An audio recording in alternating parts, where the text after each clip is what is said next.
Hello guys, मैं आज गई थी ज़ोरको जो भी है, जो शार्क टैंक में आया हुआ ब्रांड है फूड का। दे सर्व बर्गर, फ्राइज़, पिज़्ज़ा, कुल्हड़ पिज़्ज़ा। जो एक कपल था, पंजाबी कपल, शायद स्ट्रीट पे कुल्हड़ पिज़्ज़ा बेचता था। उनसे उन्होंने इंस्पायर होके शायद ये इन्वेंट किया हो या फिर अपने मेन्यू में इंक्लूड किया हो।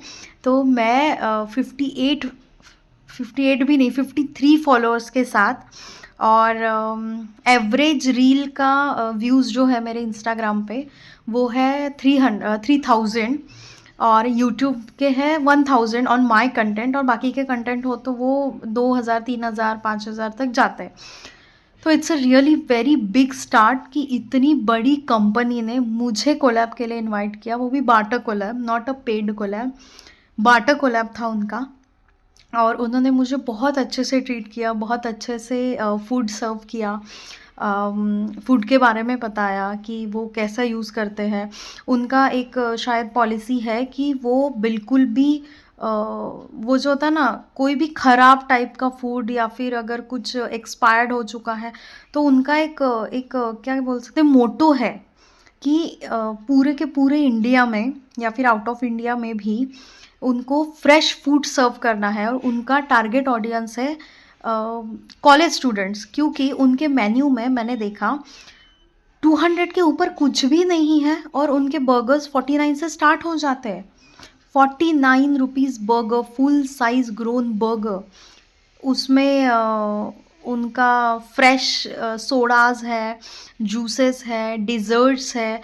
Everything is so cheap and so affordable कि कोई भी अफोर्ड कर सकता है। ये एक ऐसा ब्रांड है फ़ास्ट फूड का जो कोई भी अफोर्ड कर पा रहा है। मैंने जब विज़िट किया वहाँ पे most of the most 10th 11th 12th और कॉलेज स्टूडेंट्स वही लोग थे सब, और दे वर हैप्पी। मैंने कभी किसी कैफ़े में, एस्थेटिक कैफ़े में जाती हूँ मैं अभी कोलैब करने इधर उधर, तो इतने कम उम्र के लोग मैंने कहीं नहीं देखे, क्योंकि प्राइजेस बहुत हाई होते हैं फूड के।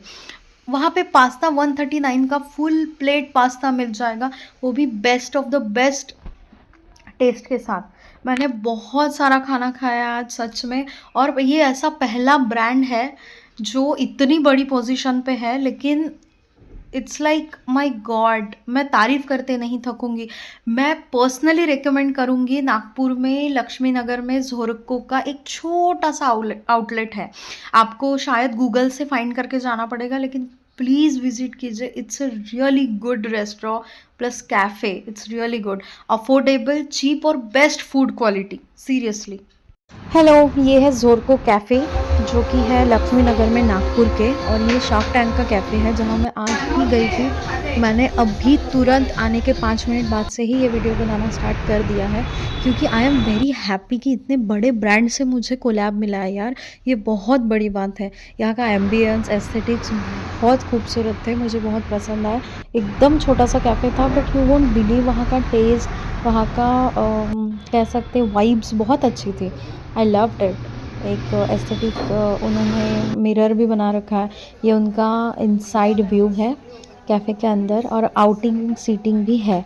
मैंने वहाँ पे ट्राई किया मोइतो, ये टेस्टी सा मोइतो सच में अच्छा था, गुआवा फ्लेवर का था, and it was really fresh. I felt fresh. हर एक फूड। ये है पिज़्ज़ा, कुल्हड़ पिज़्ज़ा जिसकी मैं बात कर रही थी। ये साइज़ में बहुत बड़ा है, बहुत टेस्टी भी है, और क्वांटिटी बहुत ज़्यादा थी यार। इसकी कोल्ड कॉफ़ी भी बहुत अच्छी थी, बर्गर भी बहुत अच्छा था, और इनके यहाँ पे एक न्यू कंसेप्ट है, सिरिंज बर्गर कहते हैं उनको, इंजेक्शन बर्गर। इसमें भर भर के चीज़ रख डाला हुआ था, जितना चाहिए उतना चीज़ हम यूज़ कर सकते हैं, उनको रिफ़िल भी कर सकते हैं। ये एक नया कंसेप्ट है वहाँ का, और इतना चीप है भाई, पॉकेट फ्रेंडली है। वहाँ पे सारे के सारे स्टूडेंट्स है, पता है मेरे बाजू में एक बंदी बैठी है छोटू सी, वो दिख रही होगी, वो 10th में थी। वहाँ पे सबके सब बच्चे ऐसे ही आते हैं जो छोटे छोटे हैं बेचारे, जो अफोर्ड कर पाए। और ये कितनी बड़ी बात है, नागपुर जैसे शहर में 45 रुपीज़ का अगर कोई बर्गर बेच रहा है तो ये बहुत बड़ी बात है, पता है। और ये रहा पिज़्ज़ा, कुल्हड़ पिज़्ज़ा भी मैंने ट्राई किया, लेकिन ये पिज़्ज़ा भी बहुत टेस्टी था। अब ये पिज़्ज़ा का प्राइस गेस कीजिए, नहीं गेस कर पाएंगे, ये प्राइस इतना चीप है। ये पिज़्ज़ा हार्डली 59 का था, पता है। और इसके ऊपर टॉपिंग्स देखिए आप, टॉपिंग्स दिखेंगे, इतनी भर भर के टॉपिंग्स डाले हुए हैं, मतलब किसी चीज़ में भी कमी नहीं है, मुझे इतना बोलना है। मस्त मज़ा आया। वहाँ के एम्प्लॉयज़, वहाँ का सब कुछ बहुत बहुत कोऑपरेटिव थे, बहुत मज़ा आया। लेकिन मेरा ये लाइफ का पहला ऐसा ब्रांड है ये जो इतने बड़े प्लेटफॉर्म से फेमस हुआ है, और मैं उसके वहाँ पे जाके कोलैब करके वापस आ रही हूँ, तो ये मेरे लिए बहुत बड़ी बात है, पता है। हो गया। अब मैंने पिज़्ज़ा का लास्ट बाइट टेस्ट कर रही हूँ, खा खा के मैं मोटी हो रही हूँ, लेकिन खाना नहीं रुकना चाहिए, you know, it's really good. मैं रिकमेंड करूँगी कि जाओ, मज़े करो, क्योंकि इतने चीप रेट में आपको इतना बढ़िया खाना और इतना सारा क्वांटिटी में कहीं और नहीं मिलेगा, पता है। और ये है मैं और मेरी बहन, एक्चुअली मेरी बाटर्स में मेरी बहन का बहुत बड़ा रोल है, क्योंकि मैं इतना सारा खा नहीं पाती हूँ। मैं सिर्फ जितना शूट करना होता है उतने बाइट्स लेती हूँ, और बैकग्राउंड में जो भी हेल्प करते हैं वो मेरी बहन ही है। हेल्प करती है मतलब खाती है। ये हमारा थोड़ा सा नाटक चल रहा है ना, हम थोड़ा ड्रामेटिक हो रहे हैं। एक रील शूट करने के चक्कर में ये सब कर रही हूँ, दूसरी जगह पे दूसरे कैमरा में रील भी शूट हो रही है, तो उसके वजह से ये एक्टिंग कर रही हूँ मैं। It's just a practice, but इसका टेस्ट बहुत टेस्टी था। मैं एक्टिंग कर रही थी इसीलिए ऐसा फेस हो रहा है, और मैंने किया कैमरा बंद। ये मैडम देखो कुल्हड़ पिज़्ज़ा एंजॉय कर रही है, उठ जा बाली के। मज़ा आ रहा है इसको, शायद शूट करने को बोली तो मुंह देखो इसका कैसा हो गया। God, I can't even believe. ये सीधे खा। मैडम बहुत खुश है मेरे साथ आके, यू नो। ये पिज़्ज़ा का लास्ट बाइट जो दिव्या ने ही खाया है, मैंने नहीं खाया है, और ये रहा पैटी का एकदम सही शॉट। अच्छा, आप लोग सोच रहे होंगे कि मैंने एक वाइड एंगल लिया है और एक जूम कैमरा, तो मेरे दो दो कैमरे चल रहे थे। वाइड एंगल वाला कैमरा से लिया गया है, और जो जूम दिख रहा है आपको वो फ़ोन से लिया गया है। एक ही पोजीशन पे दोनों सेट था, इस वजह से ये दोनों ही एंगल्स आ रहे हैं। लेकिन ये झूठ है, ये सेटिंग मैंने अभी अभी की है ऐप के थ्रू। ये एक ही वीडियो है, और दोनों इमेजेस एक ही वीडियो से बन रही है। ये इसका जानने के लिए कमेंट कीजिए कि मैंने ये सब कैसे किया। एक वाइड एंगल में शूट हो रहा है, एक जूम में शूट हो रहा है, ये कैसे हो रहा है, इसका मुझे इतना मज़ा आया कि मैं बता भी नहीं सकती। ये सब शूट करने में, कोलैप्स करने में मज़ा तो बहुत आ रहा है, बट यार मेरे फॉलोअर्स बहुत कम है इंस्टा पे, इसी वजह से शायद बड़े ब्रांड्स मुझे अप्रोच नहीं कर रहे हैं। बट मैं ट्राई कर रही हूँ। देखो, बड़े ब्रांड्स जब अप्रोच करते हैं और छोटे ब्रांड्स जब अप्रोच करते हैं, तब मेहनत तो सेम लगती है ना। एडिट करो उसको अच्छे से, रील बनाओ। 30 सेकंड की रील बनाने के पीछे 2-2 दिन लग जाते हैं। मेरे जैसे इनिशियल लेवल पे जो है लोग, एडिटर्स का तो काम ही होता है, बट मैं शूट भी खुद कर रही हूँ, रील भी खुद बना रही हूँ, एडिट भी खुद कर रही हूँ, सब कुछ खुद से कर रही हूँ, और वो भी बिना इवन नॉट, मुझे एक पेनी भी नहीं मिल रहा है, फिर भी मैं ये सब इंटरेस्ट के साथ किए जा रही हूँ, just to grow on Insta, YouTube.